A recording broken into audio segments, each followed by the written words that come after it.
आमच्या विहिरीत घोणच पडलेलं आहे. आता हा एक तर मुळात शीत रक्ताचा पाणी आहे.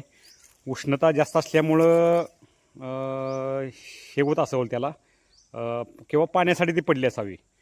उष्णता सहन होत नाही बघा त्या प्राण्यांना, जास्त टेम्परेचर सहन होत नाही. त्यामुळे तो शीत रक्ताचा पाणी असल्यामुळे तो विहिरीत पडला असावा असा माझा एक अंदाज आहे. दुसरी गोष्ट, तिचं पोट मोठं आहे बघा.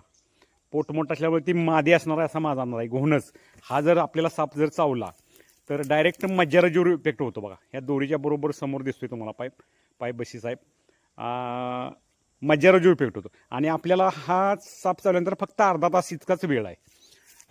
ह्याचा ब्लडवर इफेक्ट होत नाही, मज्जाराजीवर मात्र इफेक्ट होतो.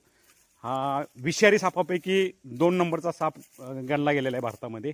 आता दुसरी गोष्ट तुम्हाला मी दाखवणार आहे. आता ही माझी विहीर आहे, इथंच मी तुम्हाला हे विहीर दाखवतो. आता हे विहिरीच्या शेजारी बघा, इथं मी लागवड वगैरे सोडतो, ह्याच्या पूर्वी व्हिडिओ सोडलेला आहे. आता दुसरा एक प्राणी मेलेला आहे बघा इथं. आता मी सकाळ सकाळी आलो आहे विहिरीवर. आता हा जो प्राणी मेलेला आहे बघा, हा ससा मेलेला आहे बघा. हा पण उष्माघाताचा प्रकार असावा असा माझा अंदाज आहे. हा पाण्याविनाच मेलेला आहे, कारण इथं जवळपास आमच्या परिसरात पाणी कुठं नाही. गेल्या वर्षी आमच्या ह्या विहिरीतच एक कोल्हं पडलं होतं, म्हणजे पाण्यासाठी हे झालं होतं, त्यामुळे ते कोलं पडलं होतं. ते मी नंतर दोरीनं वगैरे काढून घेतलं.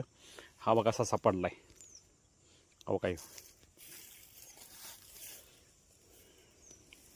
पाण्यासाठी जीवाची काहिली जनावरांची कशी होते, वन्य प्राण्यांना पाणी नसते प्यायला, पाण्याचे सूत्र शोधत येतात आणि हे असे मृत्युमुखी पडतात.